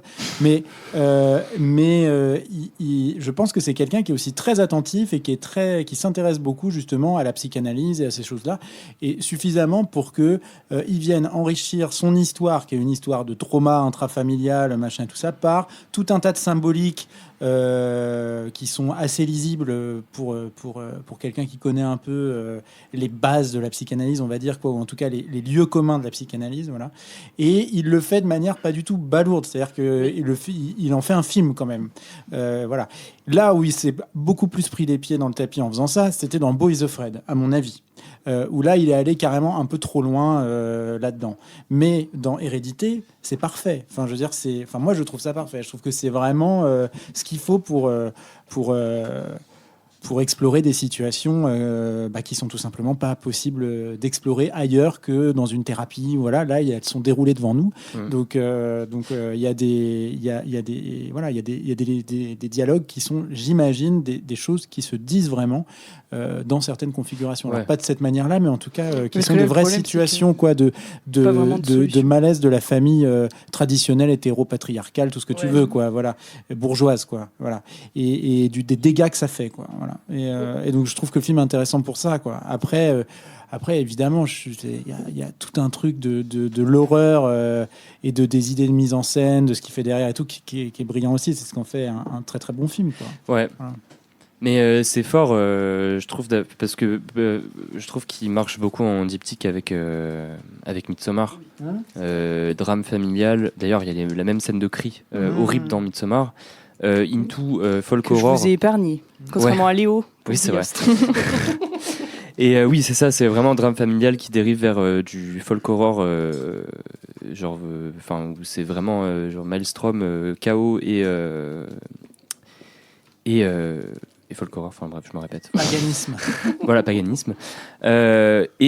C'est superbement maîtrisé, mais moi je trouve ça fou que j'ai un peu l'impression que pour lui c'est presque des exercices de style. Parce qu'il en fait deux et après il passe un peu à autre chose, et en fait il est arrivé avec ça en n'ayant pas particulièrement de base horrifique, à part ce court-métrage peut-être qu'on avait vu, mais qui est plus un truc choquant, un truc choc et un truc qui dérange que vraiment quelque chose qui tourne vers l'horreur, quoi.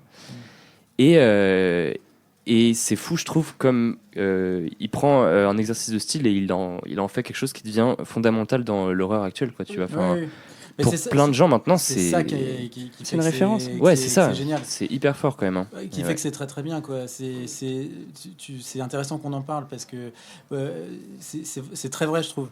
Tu t'avais pas fini? Non, c'est pour que tu te rapproches. Ah, pardon. Ouais, c'est vrai, t'as raison. Il y a pas, je trouve, et je me suis fait la réflexion, parce que moi c'est la 4e fois que je le vois. Je me suis fait la réflexion qu'il n'y avait pas tant finalement de scènes d'horreur à proprement parler. Il y a des choses qui font très très peur, mais quantitativement il y en a pas tant. En fait, ce qui est terrifiant, c'est de pousser un petit peu le curseur dans des situations de dialogue contraint, voilà, et d'imaginer. Par exemple, je prends l'exemple de Gabriel Byrne qui prend feu au moment où ça se passe.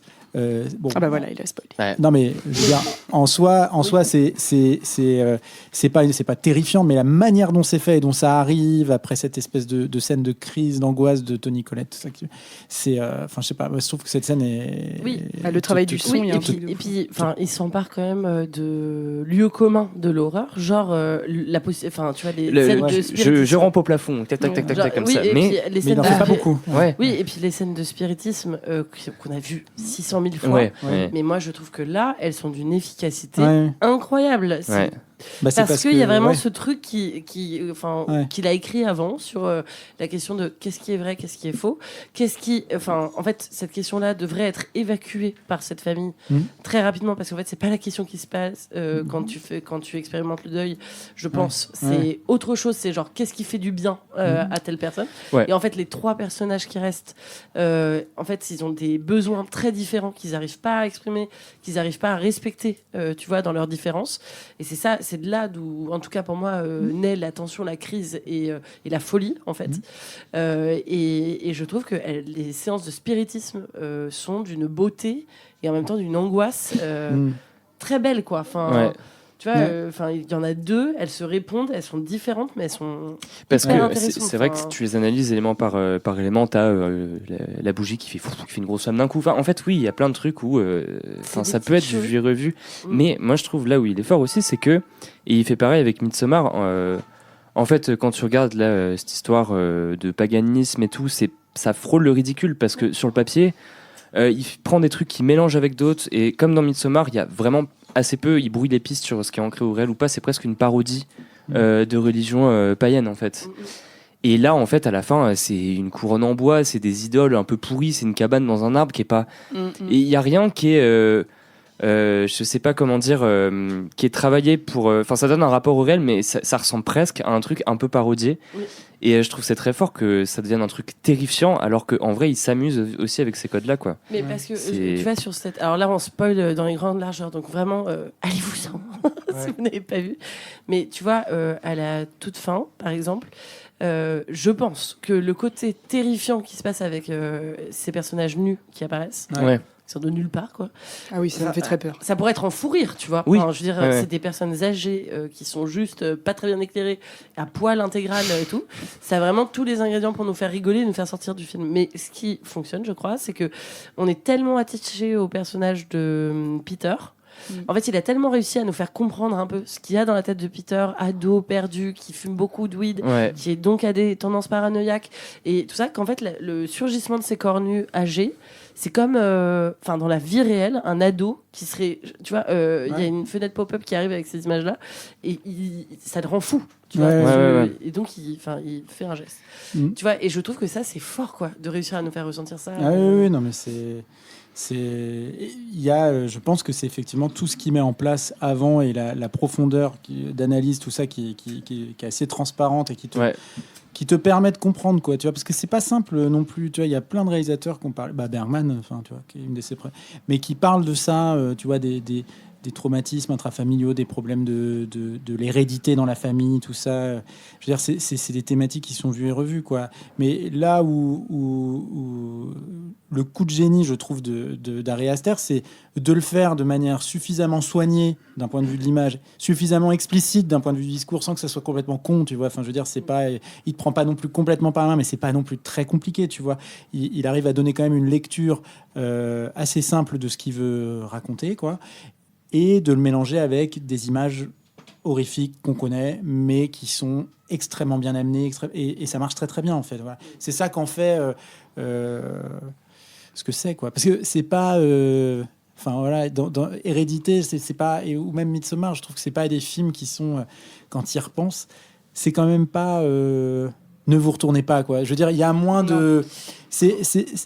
il n'y a pas foutu non plus. C'est moins littéraire. Voilà, oui. Il n'y a pas non plus mis ses tripes, quoi. Tu vois ce que je veux dire? Elles y sont, mais d'une autre manière, tu vois. C'est par la technique, c'est par beaucoup de choses que passe sa manière à lui de parler. Mais il le fait. Je pense que c'est très difficile de faire ça, quoi.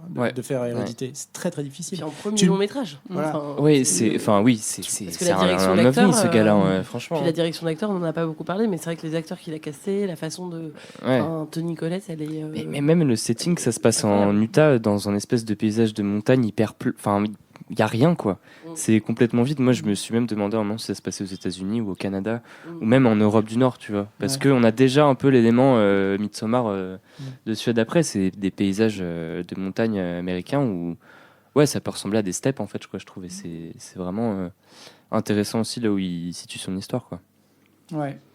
Ouais, énorme banger. Ouais. Non, c'est bien. Mais c'est intéressant. Les pompes, là, ça suffit. Il peut venir du coup maintenant. Je pense que c'est vraiment intéressant de se demander pourquoi ça marche, quoi. C'est ça. De film, parce que c'est vrai que tu pourrais te dire voilà. Joseph un peu déjà vu, quoi. Mais il y a vraiment un truc en plus. C'est un film aussi, un petit. Non, on n'en parle pas d'eux. Comment il s'appelle? Nakash et Toledano, là. Voilà, un petit truc en plus. C'était. C'est pas. Si, c'est Toledano Nakash, non? C'est pas ça? Pour moi, c'est. Bon, attends. Fact-checking. Fact-checking, vas-y. Si, je crois que c'est ça en plus. Pendant que tu fact-check, il faut qu'on passe au 4e et dernier film de la section de ce soir, qui est qui est un film qui avait énormément de. Enfin bref, j'ai pas d'excuses, je l'ai pas vu, j'ai regardé le mauvais film, voilà. Mais c'est pas grave. C'est Artus. C'est Artus. Tu vois, c'est Artus. Ah, c'est Artus. Merde. On coupera alors. On peut pas être bon partout, dans l'horreur et dans la comédie. Oui, écoute. Mais je l'ai pas vu non plus, mais bon. Avec Clovis Cornillac. Je sais plus ce que je disais. Là, ça t'a dérouté. Ça m'a dérouté. 4e et dernier film de la section de ce soir. Je l'ai pas vu, c'est ma faute, je suis un blaireau. Mais Camille va nous en parler et moi je vous parlerai de la bouse que j'ai regardée. Du coup, rapidement.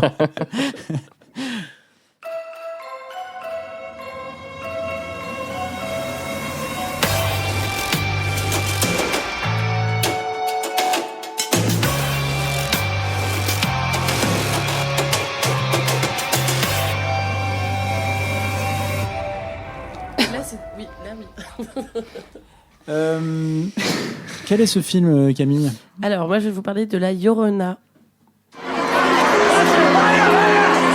El general Enrique Monteverde nunca ordenó al ejército de Guatemala atentar contra ninguna raza, ninguna etnia o ninguna religión. Mi papá a ti te contaba todo. ¿Tú crees que él hizo todas esas cosas? Solo dio las órdenes.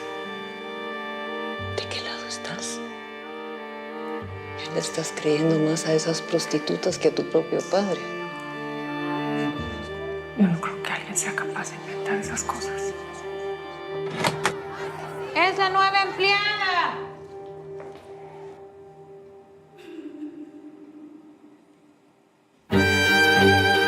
Tiene 2 hijos. ¿Con quién los dejará mientras trabaja aquí? Ya se murieron. El papá de mis hijos era bien flaco. ¿Y él dónde está? No sé. Pero si el general cae, detrás vamos todos. Oui, je crois que c'est pas difficile. Pardon. Comment l'émission? Oui. Allô. Rien qu'à la bande-annonce, je peux te dire que ça a l'air bien mieux que la merde que j'ai regardée. Tu en parleras après. Ce à quoi je répondais, en même temps, ça doit pas être difficile. Oui. Voilà. Pour les gens qui n'ont pas eu le off. Vous pourrez peut-être essayer de deviner au fur et à mesure de la chronique de Camille. Oui, les points d'achoppement entre nos 2 films. Lecture comparée. Donc, La Llorona, un film de 2019, signé par Jairo Bustamante, qui est donc un film guatémaltèque. Premier film guatémaltèque dont on parle, je pense. Ouais. Franco-guatémaltèque, parce que Jairo Bustamante, il a la double nationalité. Ouais. C'est pour ça qu'il y a le logo République française. Exactement. Film soutenu par le cinéma du monde, notamment, et coproduit par la France, du coup. Dans ce film, on retrouve des acteurs, mais j'en ai noté que 2, les noms d'actrices. Maria Mercedes Coroy, qui joue donc Alma, qui est une jeune actrice donc guatémaltèque, alors qui est issue de l'ethnie maya au Guatemala. Il y a aussi, j'ai noté Margarita Kenefic, qui joue Carmen, donc la dame, la maman, quoi, qui elle n'est pas d'origine maya, mais qui est une grande actrice de théâtre. C'était la première fois qu'elle jouait au cinéma, et qui est une grande résistante aussi. Elle a une sacrée tronche. Elle est incroyable. Ouais. Elle est super, cette actrice. Il y a aussi Sabrina de la Hoz qui joue Natalia, la maman et donc pas la grand-mère, et la petite Eila Elia Hurtado qui joue Sarah. Voilà, alors, c'est un film, je suis contente de l'avoir vu parce que c'est un film, c'est ça qui est chouette avec l'horreur du dimanche, quand on a des thèmes imposés, c'est que ça nous force à aller chercher un peu des films. Et celui-ci, je suis quand même assez contente de l'avoir vu. Ouais. Parce que c'est un objet intéressant. Alors en gros, je vais vous faire un petit résumé. Donc, un papy à moustache et lunettes vit dans un très bel appartement, entouré de sa femme bourgeoise poudrée, de sa fille bourgeoise brushingée et de sa petite fille bourgeoise vexée par les commentaires méchants qu'elle lit sur papy sur Twitter. Tous ces bourgeois donc sont servis par un personnel en nombre et qui est d'origine maya. Donc non blanc. Une nuit, papy est réveillé par des pleurs, des gémissements, et doté manifestement d'une grande empathie, papy décide de se précipiter alors sur son armoire à flingue pour débusquer la femme qui pleure dans la baraque. Au passage, il réveille évidemment toutes les bourgeoises et le personnel présent.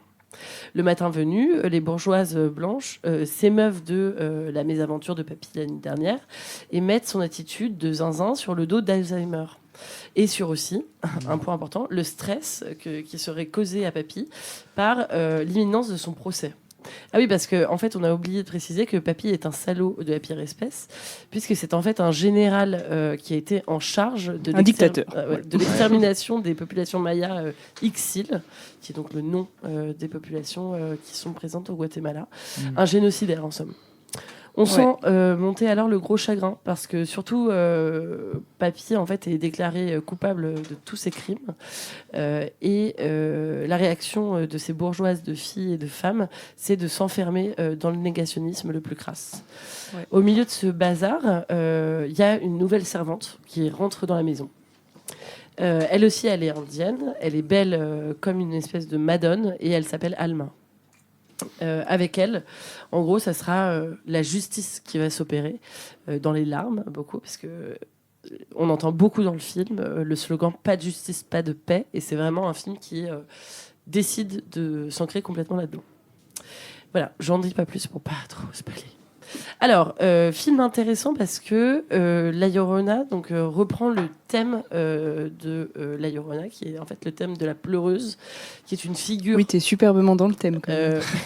On précise, mais bravo. Ouais. Bravo, vraiment. Mention très bien. C'est un film que Lola aurait pu choisir. Ouais, je me suis fait J'étais dégoûtée de ne pas y avoir pensé. Hein, je me suis fait cette réflexion devant le film que j'ai regardé aussi. Salaud. Donc ça marche.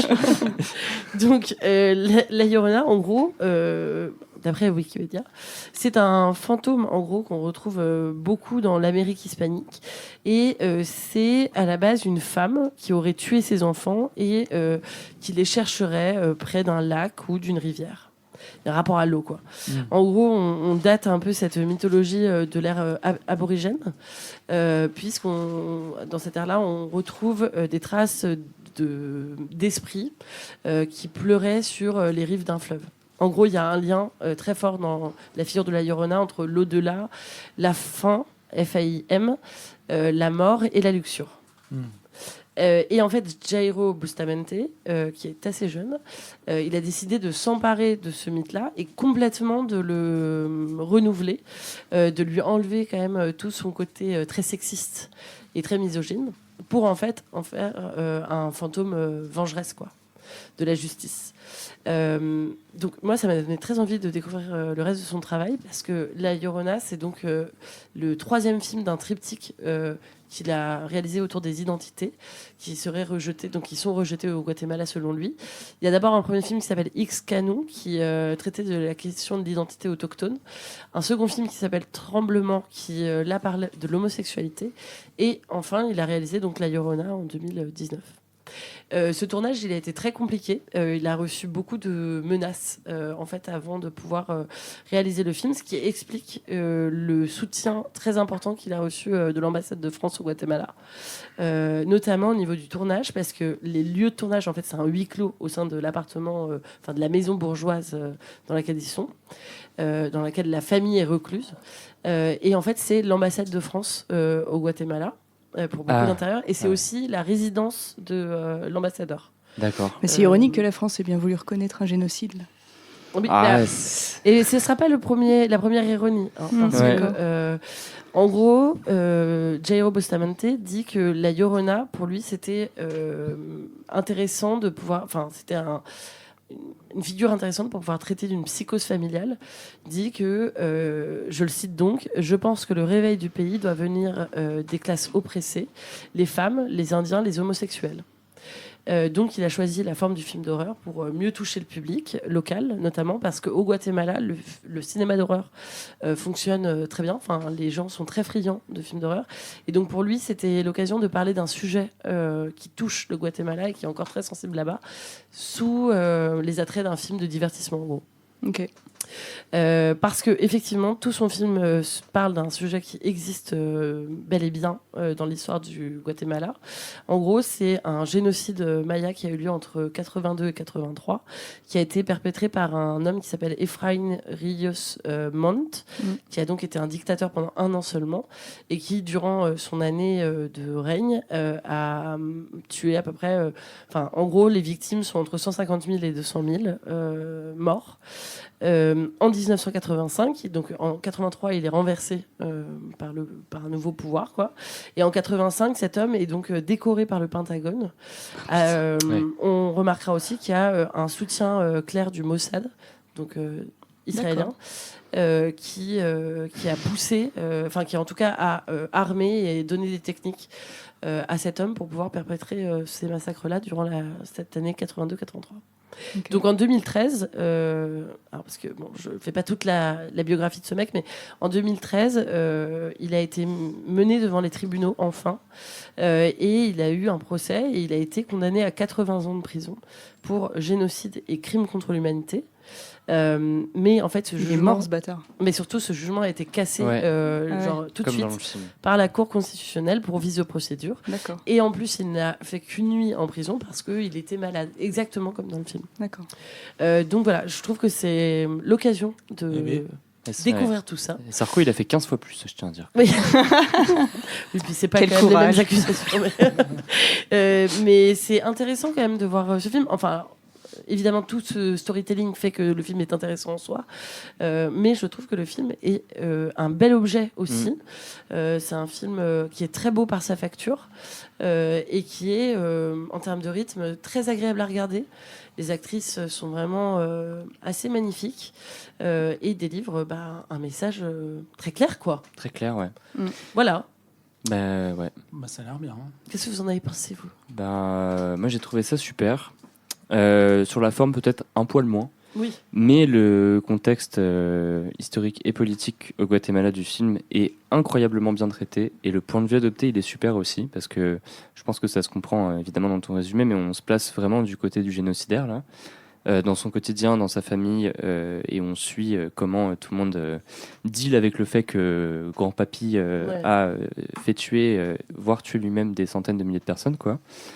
Et c'est très malin comment c'est fait et du coup je comprends mieux aussi ce que tu disais sur l'attrait des films d'horreur au Guatemala et pourquoi il a voulu amener un sous-texte, enfin en tout cas une politisation grâce à ça. Et en fait c'est assez bien amené, je trouve, parce que tout le monde, je pense, comprend que quand tu habites là-bas de quoi il parle, mais en même temps il crée quand même une mini distance pour pas que ça tombe non plus dans un côté reconstitution ou documentaire, etc. Ça reste comme une fiction très largement inspirée de faits réels. Mais Après, il brouille quand même beaucoup les pistes parce que, par exemple, j'ai lu que toutes les scènes de manifestation, toutes les personnes qui manifestent, ce sont de vrais descendants de personnes disparues. D'accord. Donc il y a quand même un choix, même dans son casting et tout ça, de c'est mettre en avant ces figures-là. Un très bel hommage du coup, aux personnes aux descendants et descendantes de ce génocide. Quoi, ouais. Toi, tu parleras en dernier. Toi, tu parleras. Mais ça me fait un peu penser. Non. Tu sais, tu nous avais montré un film argentin. Oui, je crois. Sur les frères et sœurs. Oui. Ah oui, des disparus de la dictature aussi. Les disparus, je crois. C'est comme ça. Desapertados. Ouais, c'est ça. En espagnol. Voilà. Oui, que j'avais pas vu. D'ailleurs. Oui. Miroir. Franchement, c'est fou ce qui se passe. Je viens d'Amérique du Sud et qu'on parle de génocide. C'est mystère. On a un qu'on perd. Toujours un qui voit le mauvais film, quoi. Moi j'ai beaucoup aimé. Mais franchement, merci Camille parce que je trouve bien résumé cette période qu'on connaît hyper mal. Enfin, effectivement, cet holocauste qui est appelé holocauste silencieux quand on le traduit en français, parce que on n'en parle pas. Et puis, on nous l'apprend pas non plus. Et puis, d'ailleurs, c'est intéressant parce que moi, je pensais que, tu vois, la Llorona, le folklore autour de ce fantôme avait été complètement dénaturée par les Américains et qu'en fait, elle n'était pas aussi méchante que dans les films américains. Et en fait, c'est vrai que c'est quand même une femme qui, d'après la légende, a tué ses enfants. Et c'est pas du tout le cas dans le film.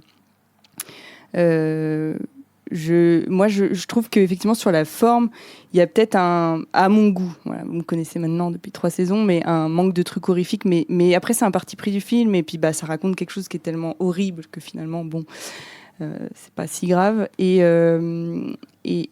c'est vrai que l'entité de la Llorona, moi, je trouve que, j'aurais aimé qu'elle soit plus présente et qu'elle soit plus méchante avec les génocidaires, parce que je trouve que ces tourments, ils sont vraiment pas à la hauteur des horreurs commises par Enrique, donc le dictateur. Mais ça pose quand même la question de la mort. Est-ce que, du jugement et de la comparution de cet homme-là, tu vois. Carrément. Non mais oui. Oui, puis je pense que, moi ce que j'ai compris du film, c'est que la Llorona apparaît comme une figure horrifique, mais en fait elle peut pas non plus faire trop peur parce qu'on est censé adhérer à oui, tout à fait. qui elle est, tu vois. Ouais, mais on a quand même envie qu'elle défonce ces gros bâtards, tu vois. Ouais. Mais ce qui est intéressant, je trouve, c'est l'idée. Oui, tout à fait. Sans spoiler, tu vois, de la fin. Oui, tout à fait. C'est elle qui donne la mort, quoi. Tout à fait. Non, mais du coup, c'est aussi pour ça que j'ai aimé le film. Et puis, évidemment, le film, quand on le regarde aujourd'hui, ça fait forcément écho à ce qui se passe en Palestine. Et je trouve que ce qui là est bien montré en suivant cette famille, c'est que c'est cette espèce de culpabilité grandissante de l'entourage, petit à petit, qui est d'abord évidemment plongée dans le déni et la colère envers le peuple maya et les témoins de ce génocide. Il y a des mots très crus qui sont dits. Oui, voilà. Et donc tout ça dans ce truc de protéger ses privilèges. Et puis qui grâce aux cris des manifestants et aux pleurs de la Llorona, finissent par entendre quelque chose. Alors, ils n'entendent pas tout, mais ils commencent à entendre quelque chose. Et voilà. Enfin, moi, le film, il m'a vraiment beaucoup touchée. Et voilà, encore une fois, c'est dans le contexte en 2026 de tout ce qui se passe dans le monde aujourd'hui. Et puis voilà, moi je me suis dit ça serait bien si tous les complices de génocide pouvaient être hantés par la Llorona, alors de manière un peu plus vénère que dans le film, mais voilà, et faire vraiment dans leur froc toutes les nuits, jusqu'à finir par entendre tous les cris et les pleurs qu'ils n'entendent pas. Et voilà. Et c'est vrai que j'espère qu'ils n'auront que des cauchemars jusqu'à la fin de leur vie. Ce qui est assez ouf, c'est que le contexte actuel en Amérique latine, c'est quand même l'arrivée, le retour de l'extrême droite dans pas mal de pays. Et le retour de l'extrême droite supporté actuellement par les États-Unis, comme depuis longtemps en Amérique latine, en fait, comme les coups d'État commandités ou soutenus par la CIA. Et en fait, c'est assez fou de voir que de façon cyclique, la situation ne change globalement pas, en fait, et que c'est toujours les mêmes problématiques actuellement, quoi. Bon, pas les mêmes exactement, mais qu'on retrouve des cas similaires, quoi. Oui, c'est assez glaçant de voir un film comme ça. Ouais. Voilà, toi, Thomas, t'en as pensé quoi? C'était bien ton film? Mais je suis vachement déçu de ne pas l'avoir vu, ça a l'air super. Je crois que je vais le regarder, vraiment. Parce que moi, j'ai été surpris que Camille Elle nous dit de regarder La Malédiction de la Llorona, quoi. Alors, qui est donc un film de qui un mec qui s'appelle Michael Chavez, apparemment. Bon. Et qui est sorti aussi en 2019. Oui, c'est vrai, par contre, ça, c'est vraiment confusant. C'est piégeux. Ouais. Alors, du coup, je me suis dit, merde, j'ai souvenir, parce que je l'avais déjà vu, j'avais souvenir que c'était de la merde. Mais peut-être que j'ai loupé l'intérêt, quoi. Et alors, je suis même pas allé au bout, là. Quand j'ai regardé, j'ai pas vu le dernier quart d'heure, parce que je me suis dit, mais quelle purge, infâme. Et donc, plutôt que de me dire, non, mais c'est bizarre, t'as dû te gourer de film et tout, Lola, elle m'envoie, franchement, la Llorona, tu m'avais dit que c'était de la merde, mais c'est bien et tout. Je me suis dit, mais ils sont tous complètement malades. Tu vois, qui se remet pas en question. Qui se remet pas en question. Bah oui, non mais parce qu'en plus, j'avais quand même pris la précaution quand Lola a dit faites attention, il y a plusieurs films, machin. Moi, j'avais fait gaffe. J'avais dit voilà, j'ai fait gaffe, c'est le bon film et tout. Donc je suis pas revenu. Bon, du coup, moi, j'ai vu une immonde merde qui utilise juste la figure de la Dame Blanche, quoi, qu'ils appellent alors c'est Llorona, Dame Blanche. Voilà, c'est un peu les deux. Et en gros, c'est juste une femme mexicaine énervée qui a noyé des enfants parce qu'elle était jalouse que son mari la trompe. Et le retour. Utérus. Du coup, et du coup, des années plus tard, elle vient noyer des enfants d'Américains. Voilà, des touristes. Voilà, parce que voilà, quand même, faut bien les faire chier, quoi. Voilà. Aïe. Ça se passe où, au Mexique ? Non, ça se passe aux États-Unis. Voilà. Alors, à la frontière. Mais c'est la peur panique des Américains, en voilà, fait. La panique morale. Heureusement qu'ils ont un mur. Ce qui est quand même exceptionnel, c'est qu'à la fin, ils vont chercher un ancien curé reconverti en espèce d'exorciste chaman mexicain et qui est ultra badass, qui dit des trucs en espagnol ultra badass et qui Cabron. Et voilà et qui bénit l'eau de la piscine pour faire sortir la Llorona. Parce qu'elle se. Est-ce que c'est Russell Crowe ? Elle se cache dans la piscine. Parce qu'elle emmène une des gosses dans la piscine à un moment et du coup lui il jette des espèces de sel de bain et personne ne peut descendre dans cette putain de piscine. Et il met son crucifix dedans et dit j'ai béni la piscine. Ça fait de l'eau bénite du coup. Le Llorona qui est éjecté de l'eau. Mais c'est Russell Crowe. Ouais, c'est vrai que ça fait un peu Russell Crowe. C'est vraiment une énorme merde. Oui, puis c'est un peu The Host version. Bref. Et donc moi j'ai arrêté après cette scène-là. J'ai dit mais vraiment ils sont complètement tarés. Voilà. Donc c'est parce que évidemment. Il nous prend pour des cons en fait. Évidemment, c'était pas le bon film. Mais du coup, je suis tout à fait rassuré. Voilà. Mais alors, figure-toi, moi, Thomas, que j'ai failli faire la même erreur que toi. Mais j'ai vu les 30 premières secondes du film que tu as regardé avec le logo de la Warner et le début en mode Conjuring nul à chier là. Et je me suis dit, dans le Conjuring verse. Impossible que Camille ait pris ça. Bah oui. Je tiens à le dire quand même. Ça c'est parce que je suis soutenue par quelqu'un qui aime ce carton autant que moi. C'est parce que aussi je vous ai mis un message. Et oui, et Lola me l'a rappelé 2 fois aussi. Je précise que j'avais mis le nom du réalisateur. Oui, mais je précise que j'étais sûre qu'il ne l'avait pas lu. Tout à fait. Mais alors, je tiens à dire Camille, on est vraiment... que j'étais très surpris que Camille choisisse ce film. Je me suis dit, peut-être qu'elle l'a choisi pour le roast, tu vois. Je me suis dit peut-être qu'elle se prête à un nouvel exercice. Le troll. Voilà, donc c'est tout, quoi. Je suis confus. Voilà, je suis désolé. Je n'ai pas perdu foi en vous. Voilà, même quand le film était mauvais, je pensais que vous aviez des bonnes raisons de le choisir. Mais bon, c'est pas grave. Je regarderai le vrai La Llorona.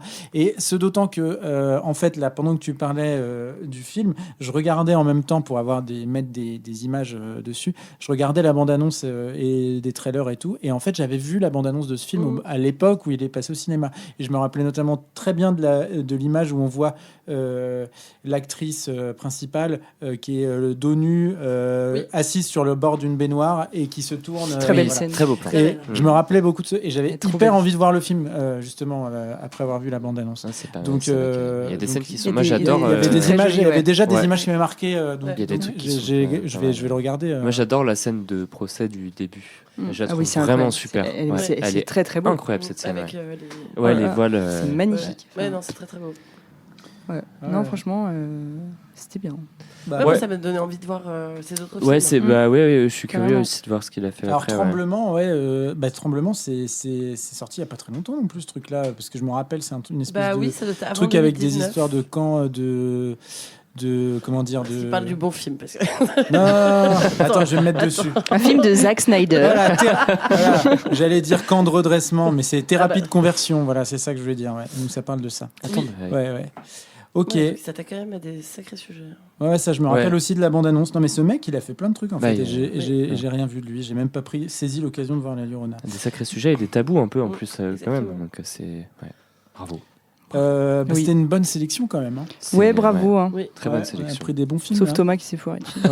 Mais attendez de voir La Malédiction de La Llorona parce que vous allez peut-être pas en revenir. Hein. On le rajoute dans le letterbox du coup. On mettra à 5. En vrai, on peut vous le mettre si vous voulez. Comme ça, vous regarderez, vous Ah, c'est infâme. C'est rare que je drop avant la fin. Je crois que du coup, j'ai vu 2 fois, mais j'ai jamais vu la fin. Peut-être que c'est très bien la fin. Ouais. Peut-être. Voilà. Quand je vois le prêtre bénir la piscine, à chaque fois, c'est no go. Quoi. Je fais bon, allez, c'est bon. Ok, et ben avant de se quitter, peut-être une petite volée de recommandations, de conseils. Voilà, conseils culture, conseils sortie, conseils cuisine, conseils. Lola, t'as une idée ? Oula, alors j'allais te dire de faire une pause, mais c'est pas grave, j'improvise totalement. Moi, je vous conseille une recette, parce que t'as dit recette, donc ça me fait penser, que j'ai découvert en Sicile il y a pas longtemps, et je pensais ne pas aimer le fenouil, figurez-vous. C'est très bon. Et j'ai découvert la salade fenouil orange, donc sicilienne, avec des oignons rouges, et normalement ils mettent un peu d'olive noire aussi. C'est méga bon, voilà. Franchement, je sais que vous êtes nombreuses à ne pas aimer le fenouil, à penser ne pas aimer le fenouil, mais je vous jure que c'est bon. Voilà. Ouais. Et Brice est d'accord, parce qu'il m'avait dit pareil en mode du fenouil. En fait, il adore. Là, tu l'imites vachement bien. Il hausse les yeux. Ouais. Voilà. Ah ouais. C'est fou. C'est trop bien, il peut rien faire, il peut pas se défendre. Bouh. Non, et puis c'est une salade un peu summer glowing. Plus il y a de couleurs dans votre assiette, en meilleure santé vous serez. Ouais. C'est l'abbé Pierre. Sauf quand il fait 35 degrés. Super Lola. Attends quoi ? Tu viens de nous faire une citation de l'abbé Pierre ? C'est sa recommandation cinématographique. Non, mais le c'est malade. Parce que je pensais au festival Emmaüs sur lequel Brice avait bossé, c'est pour ça. Tout se mélange. Ouais, mais tout va trop vite dans mon cerveau. Faut plus mettre Emmaüs à côté de l'abbé Pierre. Oui, c'est pas bon du tout. Oui. Pardon. Salade fenouil orange. Voilà. Arrêtez-vous à ça. Faut pas mélanger Brice non plus à l'abbé Pierre quand même. Parce que... Oula. Il dit merci. Stop. Pauvre Britt, qui va vraiment, du coup, détruire le podcast, à mon avis. Qui va nous mettre une étoile en commentaire anonyme. Ouais. C'est vraiment des gros cons. C'est de la merde. J'aime pas. Bouffeurs de fenouil. Ils sont nuls. Ouais. Moi, je vous recommande d'écouter Sophia Stell. C'est vachement bien, je connaissais pas. C'est un peu... Donc Sophia Estelle, S-T-E-L. C'est un peu une... Ah oui, pas Sophia Estelle. Non, Sophia, plus loin Stelle.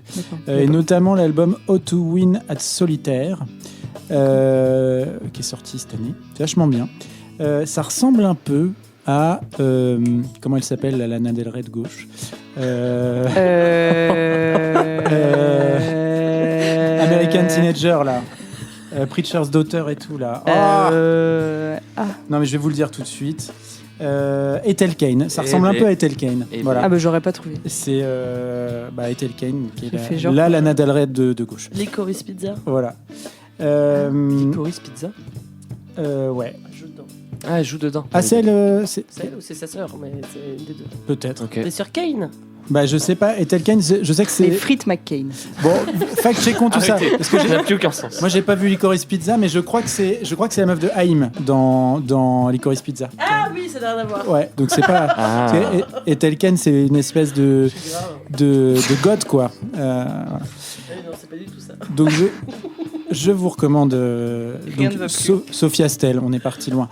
Et je vous recommande pour ceux qui n'étaient pas le meeting du lancement de la campagne de la France Insoumise, voilà, de la présidentielle. Oh, quelle belle reco. Bah oui, vous pouvez le regarder sur internet, c'était vachement bien, il y a une super ambiance, on y était avec Lola, on s'est perdu mais on y était.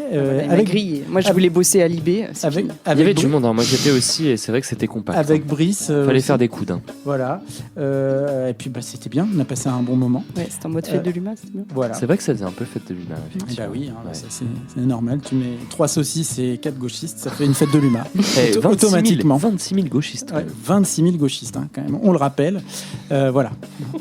Eh ben. Levez-vous de bonne heure avant de faire ça. Nous, c'est ce qu'on fait comme écoute en 2 jours, mais. Oui. Ouais. Un peu moins. Un peu moins de 2 jours. Bon. Voilà, et toi Camille ? Oui, alors moi, rien à voir. Moi, j'ai découvert une série animée qui est en cours de diffusion par Amazon, Les Grands Méchants Capitalistes. Mais je dois dire qu'elle est incroyable, cette série animée. Ça s'appelle Nippon Sangoku. Ah oui, on me l'a recommandé. C'est incroyable. Alors, c'est une série donc animée militaire. Ça a l'air trop stylé. On est dans un Japon. Non mais c'est incroyable.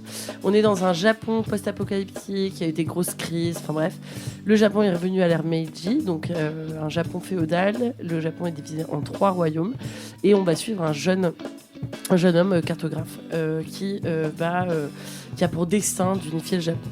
Je vous en dis pas plus. En termes d'animation, c'est le feu. Enfin, moi, c'est surtout l'animation que je vous recommande. La musique, ça a l'air très très beau. Ça a l'air super, ouais. Il y a 10 épisodes qui sont sortis, 25 minutes. Et c'est toutes les semaines, tous les dimanches. Ouais. Et validé par Manon, spécialiste de la BD aussi, qu'on a déjà vu dans le podcast. Qui nous a recommandé ça avec Brice, en fait, l'autre jour aussi. Ouais, bah, je l'ai noté. Bah, je suis tombée dedans, j'ai tout regardé. Trop bien. Bah, ça a l'air stylé, on va peut-être se mater ce soir. Alors ma liste de courses. Et toi, Lélie, t'as dit alors, toi, non, t'as pas dit, toi. moi, tu m'as dit non, j'ai pas de recours. Si, c'est bon, j'ai trouvé, évidemment. Je vous avais parlé du mermaiding, je crois, une fois. Ah oui, et t'en as fait. Eh bien, alors j'en ai fait, oui, j'ai testé. Ah bon mais surtout, une photo. Peut-être que je vous montrerai une photo. Bah oui, mais surtout, ma pote qui a la Super Combi 2 Mermaid, en fait, a bossé sur un film qui sort le 1er juillet, un film français, une petite comédie française, qui s'appelle Miss Mermaid. Qui sera en sortie salle le 1er juillet. Je vous le redis au cas où vous ayez déjà oublié. Ça a l'air d'être super. Je dis pas ça parce que c'est ma pote qui a bossé dessus. Non, c'est un film de qui ? Pas du tout. De sa pote qui a bossé dessus. ma pote qui a bossé dessus là. De Michel Hazanavicius, qui était au meeting de Glucksmann. Non, c'est vraiment Michel Hazanavicius. Non, c'est pas Hazanavicius. Non, c'est Pauline Brumaire. J'ai vu ça parce que j'ai vu qu'Hazanavicius était au meeting de Glucksmann. Et Marion Verlet. D'accord. C'est une co-réalisation du coup de 2 réalisatrices. Il y a Thomas VDB, Alison Wheeler, Louise Sauvage dedans, d'autres gens. Vous regarderez. Ah oui. C'est un gros film, genre. Ouais. Et ça a l'air chouette. Okay. Moi perso, je vais voir à l'avant-première demain, mais vous irez le voir quand il sortira. J'espère pour toi que c'est bien. Tu nous dis que c'est bien, mais tu l'as pas vu en fait. Non, mais je fais confiance. Mais surtout, j'espère que tu vas à l'avant-première avec ta combinaison de. Oui. Ah, j'ai pas demandé. Ouais. Ah bah, excuse-moi. Bah, mais c'est long, ouais, peut-être que je prendrai une petite bassine et que je mettrai mes pieds dedans. C'est qu'à moitié fait, quoi. Si tu voilà. C'est vrai. Non, voilà. En tout cas, si vous voulez un petit film de l'été, je pense que c'est là-dessus qu'il faut vous diriger. C'est sympa. Voilà. Ouais. Et comme ça, vous saurez enfin ce que c'est le mermaiding. Ouais. Bah écoute, hein. J'espère pour toi que c'est bien. Ouais. Sinon, t'es dans la sauce. Ouais. L'horreur du dimanche engage sa responsabilité. Oi. On n'a pas co-signé. Hein. Bah voilà, bah c'est bien. Hein. Pas mal quand même. Le prochain épisode, est-ce que je peux dire qu'on aura un invité ? Oui. Bon, je spoil pas l'invité, mais on aura un invité. Un Yaster. Voilà, c'est lui qui vient. Il vient nous parler de Scapegoat, son prochain film. Et il y aura peut-être une partie du cast avec lui. Voilà. En toute simplicité, on les reçoit dans le salon avec du pétnat. Ouais. Mais là, les gens vont y croire. Moi, je veux pas qu'on soit accusé de quoi. Harry adore ça. Hein. Chaque fois, il me dit can you bring that white wine And crackers Oui, d'accord. Ouais. Donc voilà. Donc on se fera beau, hein. Ouais. Pourquoi pour les invités. Ouais. Bah oui, quand même. C'est important l'image, tout ça. Hein. Dit-il en remettant ses lunettes. Oui. Voilà. Insupportable. Bon, allez. Bisous. C'est la fin. Allez, à dans 2 semaines. Ouais. Ciao. Au revoir. Bisous. Au revoir.